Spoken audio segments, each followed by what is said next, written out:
Israel বিশ্বের অন্যতম সেরা সামরিক শক্তি সম্পন্ন একটি দেশ।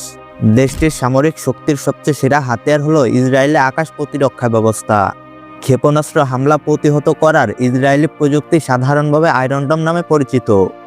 তবে আয়রন ডোমের সাথে Iron Beam, Patriot system, David Sling, Arrow 2 এবং অ্যারো 3 এর মতো আরও বেশ কিছু প্রযুক্তি মিলে ইসরায়েলের পূর্ণাঙ্গ আকাশ প্রতিরক্ষা ব্যবস্থা গড়ে উঠেছে।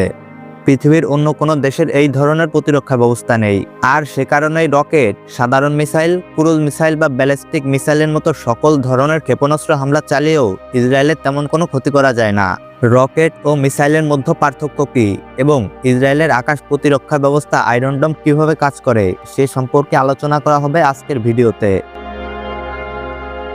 যুক্তরাষ্ট্রের সহায়তায় ইসরায়েল আয়রন ডোম ব্যবস্থা তৈরি করেছিল 1990-এর দশকে। তবে সে সময় এই ব্যবস্থাটি এতটা উন্নত ছিল না। 2002 সালে আয়রন ডোম সর্বপ্রথম ভালোভাবে কাজ করতে শুরু করে। তবে আয়রন ডোম একটি কার্যকর ব্যবস্থা হিসেবে গড়ে ওঠে 2011 সালে। তারপর থেকে ইসরায়েলের আকাশে সকল ধরনের ক্ষেপণাস্ত্র হামলা প্রতিহত করতে আয়রন ডোম ব্যাপক সফলতা দেখিয়েছে।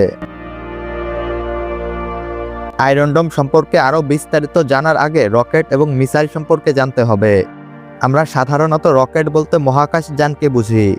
তবে সামরিক ভাষায় রকেট বলতে সেই সব ক্ষেপণাস্ত্রকে বোঝানো হয় যেগুলো একবার ছুঁড়ে মারার পর আর নিয়ন্ত্রণ করা যায় না। অন্যদিকে মিসাইল হলো সেই সব ক্ষেপণাস্ত্র যেগুলো ছুঁড়ে মারার পরও এর গতিপথ নিয়ন্ত্রণ করা যায়। মিসাইল নিয়ন্ত্রণ করার বিষয়টি দূর থেকেও হতে পারে, আবার মিসাইলের মধ্য থেকে স্বয়ংক্রিয়ও হতে পারে। তার মানে রকেট আর মিসাইলের মূল পার্থক্য হলো নিয়ন্ত্রণের ওপর। রকেট অনিয়ন্ত্রিতভাবে হামলা করে আর মিসাইলকে নিয়ন্ত্রণের মাধ্যমে হামলা পরিচালনা করা হয়। তবে মিসাইলের মধ্যেও আবার প্রধানত দুটি ভাগ রয়েছে, একটি হলো ক্রুজ মিসাইল এবং অন্যটি ব্যালিস্টিক মিসাইল। ক্রুজ মিসাইল বিমানের মতো উড়ে গিয়ে লক্ষ্যবস্তুতে হামলা চালায় এবং এগুলো সুবিধামতো উপরে নিচে ওঠানামা করতে পারে। অন্যদিকে ব্যালিস্টিক মিসাইল রকেটের মতো প্রথমে খাড়া উপরে উঠে যায় এবং এরপর ওপর থেকে লক্ষ্যবস্তুকে সরাসরি আঘাত করে। ব্যালিস্টিক মিসাইল দিয়ে অনেক দূরবর্তী স্থানে হামলা করা হয়, সে কারণে মিসাইল পৃথিবীর বায়ুমণ্ডল ভেদ করে মহাকাশ দিয়েও ঘুরে আসতে পারে। সাধারণত গাজা থেকে ইসরায়েলে যেসব ক্ষেপণাস্ত্র হামলা করা হয় সেগুলো হলো রকেট। ইরান থেকে যেসব ক্ষেপণাস্ত্র হামলা করা হয়ে থাকে সেগুলো বেশিরভাগই ক্রুজ মিসাইল, তবে ব্যালিস্টিক মিসাইলও আছে। এবং ইসরায়েলের অনেক দূরবর্তী ইয়েমেন থেকে যেসব হামলা করা হয় তার অধিকাংশই ব্যালিস্টিক মিসাইল। আয়রন ডোম মূলত স্বল্প পাল্লার রকেট হামলা প্রতিহত করার জন্য ব্যবহৃত হয়। আয়রন ডোম ব্যবস্থাটি 3টি যন্ত্রের সাহায্য গড়ে উঠেছে, এগুলোকে একসাথে বলা হয় আয়রন ডোম ব্যাটারি। এসব ব্যাটারির একটি হলো রাডার, একটি কন্ট্রোল সেন্টার এবং একটি মিসাইল লঞ্চার। প্রথমত আয়রন ডোমের রাডার ইউনিট সব সময় পর্যবেক্ষণ করতে থাকে যে কোনো রকেট বা মিসাইল ইসরায়েলের দিকে আসছে কিনা। এটি কোনো মিসাইল শনাক্ত করার সাথে সাথে মিসাইলের গতি কত এবং এটি কোথায় আঘাত হানতে পারে সে বিষয়টি কন্ট্রোল সেন্টারকে জানায়।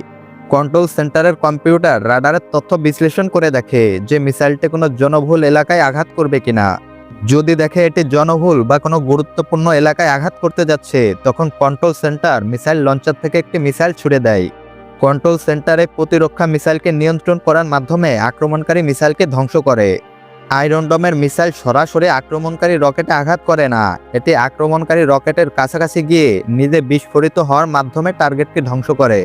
একটি আয়রন ডোম ব্যাটারির মিসাইল লঞ্চারে একসাথে 20টি মিসাইল লোড করা থাকে এবং আয়রন ডোমের একটি ব্যাটারি সর্বোচ্চ 45 মাইল বা 72 কিলোমিটার এলাকা নিয়ন্ত্রণ করতে পারে। এসব ব্যাটারিগুলোকে পরিবহন করে যে কোনো জায়গায় নিয়ে যাওয়া যায়। আয়রন ডোম মূলত গাজা এবং লেবানন থেকে ছোড়া হামাস ও হিজবুল্লাহর রকেটগুলো প্রতিহত করতে ব্যবহৃত হয়।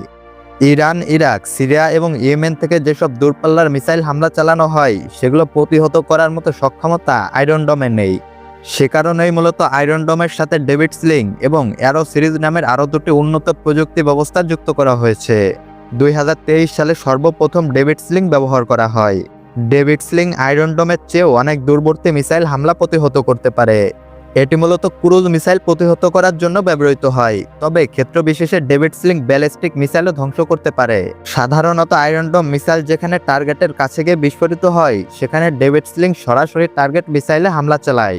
ডেভিড স্লিং 300 কিলোমিটার দূর পর্যন্ত গিয়ে শত্রু মিসাইল ধ্বংস করতে পারে। ডেভিড স্লিংয়ের চেয়েও শক্তিশালী আরেকটা ব্যবস্থা হলো অ্যারো সিরিজ। অ্যারো মূলত ব্যালিস্টিক মিসাইল ধ্বংস করার জন্য তৈরি করা হয়েছে। এগুলো সরাসরি মহাকাশে গিয়ে শত্রু মিসাইলকে ধ্বংস করতে সক্ষম। অ্যারো প্রযুক্তির মাধ্যমে পৃথিবীর যুদ্ধক্ষেত্রের হামলা পাল্টা হামলা মহাকাশেও পৌঁছে গেছে। অ্যারো 3 আকাশে ওঠার পর শত্রু মিসাইলের উপর নজরদারি করতে পারে এবং মিসাইলের গতিপথ বদলে যে কোনো দিকের হামলা প্রতিহত করতে পারে। অ্যারো সিরিজের মিসাইলগুলো হাইপারসোনিক, তার মানে এগুলো শব্দের গতির চেয়েও দ্রুত বেগে ছুটতে পারে। অ্যারো 3 এর গতি শব্দের গতির চেয়ে কমপক্ষে 5 গুণ বেশি। ডেভিড স্লিং এবং অ্যারো 3 এর বাইরেও আরেক ধরনের মিসাইল ডিফেন্স সিস্টেম রয়েছে, এর নাম প্যাট্রিয়ট সিস্টেম। যুক্তরাষ্ট্র তার 19টি মিত্র দেশকে মিসাইল হামলা প্রতিহত করার জন্য প্যাট্রিয়ট সিস্টেম ব্যবহার করতে দিয়েছে। ইউরোপের বেশ কিছু দেশের বাইরে সৌদি আরব, কাতার, কুয়েত এবং জর্ডানের কাছে প্যাট্রিয়ট সিস্টেম আছে। প্যাট্রিয়ট সিস্টেমের একটি ব্যাটারির দাম $1 বিলিয়ন বা 12,000 কোটি টাকা এবং এর এক সেট মিসাইলের দাম প্রায় 5 থেকে 7,000 কোটি টাকা। তবে এগুলো আয়রন ডোমের মতো এত ব্যাপক আকারে কাজ করতে পারে না। শুধু তাই নয়, আয়রন ডোম প্যাট্রিয়ট সিস্টেমের চেয়ে অনেক সস্তা। একটি আয়রন ডোম ব্যাটারির মূল্য প্রায় $50 মিলিয়ন বা 600 কোটি টাকা এবং একটি রকেট ধ্বংস করতে আয়রন ডোমের প্রায় 1.5 থেকে 2 কোটি টাকা খরচ হয়। এছাড়া একটি ডেভিড স্লিং মিসাইলের দাম প্রায় 12 কোটি টাকা এবং একটি অ্যারো 3 মিসাইলের দাম 42 কোটি টাকা। যুক্তরাষ্ট্র প্রতি বছর ইসরায়েলকে আয়রন ডোম রক্ষণাবেক্ষণের জন্য $50 মিলিয়ন বা 6,000 কোটি টাকা সহায়তা দেয়। প্যাট্রিয়ট সিস্টেমের চেয়ে সস্তা হলেও আয়রন ডোম পরিচালনা করা অনেক ব্যয়বহুল। সে কারণে যুক্তরাষ্ট্রের সহায়তায় ইসরায়েল আরেকটি নতুন প্রযুক্তি তৈরি করেছে, যার নাম আয়রন বিম। এই যন্ত্রের সাহায্যে লেজার বিম ব্যবহার করে 100 কিলোওয়াট মাত্রায় বৈদ্যুতিক শক দিয়ে মিসাইল ধ্বংস করা হয়। যেখানে সাধারণ আয়রন ডোম মিসাইলের খরচ 2 কোটি টাকা, সেখানে আয়রন বিমের খরচ মাত্র $2 বা 250 টাকা সমান। তবে মেঘলা দিনে আয়রন বিম কাজ করে না। তাছাড়া লেজারের আলো যত দূরে যেতে থাকে ততই এর কার্যকারিতা হারাতে থাকে। ফলে লেজার বিম দিয়ে একটি মিসাইল ধ্বংস করতে 2 থেকে 3 মিনিট সময় লাগে। মিসাইল হামলা ঠেকানোর জন্য এটি অনেক বেশি সময়। যুক্তরাষ্ট্রের বিজ্ঞানীদের সহায়তায় আয়রন বিম প্রযুক্তি আরও উন্নয়নের কাজ করা হচ্ছে। বর্তমানে আয়রন ডোমের সাথে থাকা অত্যন্ত দ্রুতগতির কম্পিউটিং সিস্টেম কৃত্রিম বুদ্ধিমত্তা প্রযুক্তির সাথে যুক্ত হয়ে এতটাই শক্তিশালী হয়ে উঠেছে যে এখন আয়রন ডোম, iron Beam, Patriot system, David sling এবং অ্যারো 3 একই সাথে প্রসেস করতে পারে। এর ফলে ইসরায়েলের আকাশপথে ঠিক কী ধরনের হামলার শিকার হতে যাচ্ছে তার একটি পূর্ণাঙ্গ চিত্র খুব অল্প সময়ে বোঝা যায়। ইসরায়েলি আর্মি দাবি করে আয়রন ডোম 90% আক্রমণ প্রতিহত করতে পারে, তবে বিজ্ঞানীরাই দাবির সাথে সম্পূর্ণ একমত নন। কারণ আয়রন ডোম কতগুলো হামলা ঠেকাতে সফল আর কতগুলোতে ব্যর্থ হয়েছে তার কোনো সঠিক পরিসংখ্যান নেই। তার মানে ইসরায়েল যা বলছে তাই বিশ্বাস করতে হবে।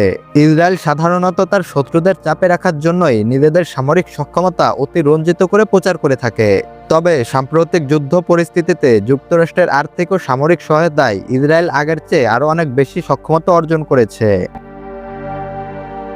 পশ্চিমাদের মদদেই বিগত প্রায় 100 বছরের বেশি সময় ধরে এই অঞ্চলে অস্থিরতা চলছে। এই ভূমির ন্যায়সঙ্গত মালিক ফিলিস্তিনিদের উচ্ছেদ করে অবৈধভাবে দখলের মাধ্যমে সন্ত্রাসবাদী ইসরায়েল রাষ্ট্র গড়ে উঠেছে।